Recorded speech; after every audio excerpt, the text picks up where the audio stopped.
महाराष्ट्र में लोकसभा सीटों के बंटवारे को लेकर बीजेपी और शिंदे गुट और महाविकास आघाड़ी में सियासी सरगर्मियां तेज हैं। इस बार 2019 के मुकाबले सियासी समीकरण बदल चुके हैं। दोनों ही गठबंधनों में सीटों को बंटवारे पर लेकर माथापच्ची बहुत लंबे समय से जारी है। हालांकि महाराष्ट्र के सीएम एकनाथ शिंदे ने गृह मंत्री अमित शाह से मुलाकात के बाद साफ कर दिया है कि वो हर चुनाव में बीजेपी के साथ लड़ने के लिए तैयार हैं।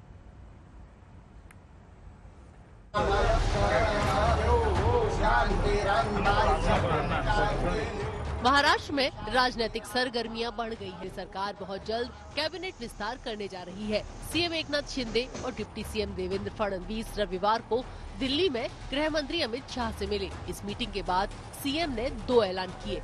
एक, महाराष्ट्र में कैबिनेट विस्तार होने जा रहा है और दूसरा, शिंदे गुट और बीजेपी आने वाले सारे चुनाव साथ साथ लड़ेंगे।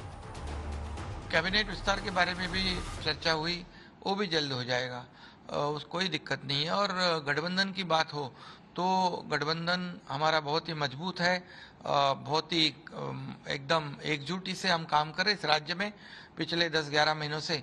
और आने वाले लोकसभा के चुनाव हो, विधानसभा के चुनाव हो, स्थानीय निकाय को जो स्थानिक स्वराज्य संस्था के चुनाव हो, सभी चुनाव शिवसेना भाजपा महायुति पूरी ताकत के साथ एक साथ लड़ेगी। पिछले कुछ समय से सीट बंटवारे को लेकर शिंदे गुट और बीजेपी के बीच मनमुटाव की खबरें आ रही थी। शिंदे गुट के सांसद गजानन कीर्तिकर के हवाले से कुछ बयान भी आए थे, लेकिन सोमवार को सीएम ने साफ किया कि विपक्षी दल शिंदे गुट और बीजेपी के बीच मनमुटाव की अफवाहें उड़ा रहे हैं, जिनमें कोई सच्चाई नहीं है। दोनों दलों की सरकार मजबूती से चल रही है। हम लोग एक विचारधारा के पक्ष है, ये हमारी आइडियोलॉजी सेम है। जो बाला साहब ठाकरे जी के विचार धारा की सरकार यहाँ स्थापित हुई है, इसलिए केंद्र सरकार आदरणीय मोदी जी बहुत सपोर्ट कर रहे हैं। और इसलिए देख रहे हैं हम आप लोग की जैसे हमारी सरकार स्थापित होने से पहले 2.5 साल जो विकास के प्रकल्प रुकाए गए थे, स्पीड ब्रेकर डाले थे उसमें, वो सब स्पीड ब्रेकर हम लोगों ने हटाए। जैसे मुंबई के मेट्रो हो, बुलेट हो, ट्रेन हो, समृद्धि हाईवे हो, कई ऐसे MTHL के प्रकल्प हो, जितने भी प्रकल्प रुके थे उसे हम लोगों ने बहुत ही चालना दी, गति दी है और तेजी से ये सब विकास प्रकल्प आगे बढ़ रहे हैं। हम लोगों ने पिछले अभी जो बजट हुआ उसमें किसानों के लिए बहुत बड़े निर्णय लिए, कामगारों के लिए बड़े निर्णय, महिलाओं के लिए बड़े निर्णय लिए।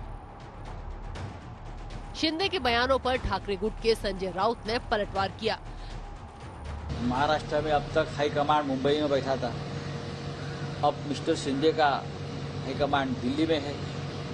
बाला साहब ठाकरे की बातें करते हैं, हमारी शिवसेना बोलते हैं, बाला साहब ठाकरे का नाम लेते हैं, लेकिन दिल्ली में जाकर मुजरा मारते हैं। असली शिवसेना के भी दिल्ली में जाकर किसी के सामने झुककर खड़े नहीं हुए। एक्सपांशन के लिए वहां जाएंगे और कुछ काम के लिए जाएंगे। महाराष्ट्र में अगर शिवसेना है, बाला साहब ठाकरे जी की आप बोलते हो, तो दिल्ली में जाने की जरूरत नहीं है भाई। यहाँ के निर्णय यहाँ होने चाहिए। हमारी सरकार थी उद्धव ठाकरे साहब की, एक बार दिल्ली में गए उद्धव ठाकरे साहब, सब निर्णय यहाँ होते थे।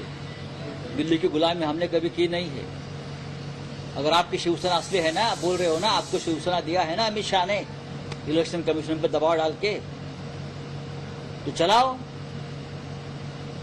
उनके सामने झुककर को खड़े होते हो जाकर दिल्ली में। संजय राउत ने दावा किया कि ये सरकार कैबिनेट का विस्तार अब भी नहीं कर पाएगी।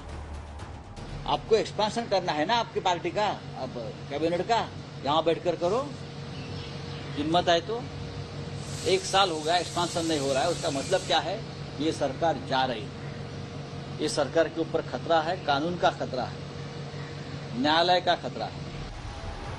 पिछले साल जून के महीने में एकनाथ शिंदे और बीजेपी ने महाराष्ट्र में सरकार बनाई थी। 9 अगस्त 2022 को 18 मंत्रियों को सरकार में शामिल किया गया था। सीएम और डिप्टी सीएम को मिलाकर ये संख्या 20 हो जाती है। नियमों के मुताबिक महाराष्ट्र कैबिनेट में अधिकतम 43 मंत्री हो सकते हैं, यानी 23 पदों पर अभी भी मंत्री बनाने की गुंजाइश है। शिंदे गुट के कई विधायक मंत्री पदों पर अपनी दावेदारी ठोक चुके हैं, लेकिन कैबिनेट विस्तार नहीं हो पाया। सोमवार को भी मुख्यमंत्री ने कैबिनेट विस्तार की कोई तारीख या समय सीमा नहीं बताई। मुंबई से सौरभ वक्तानिया के साथ आज तक ब्यूरो।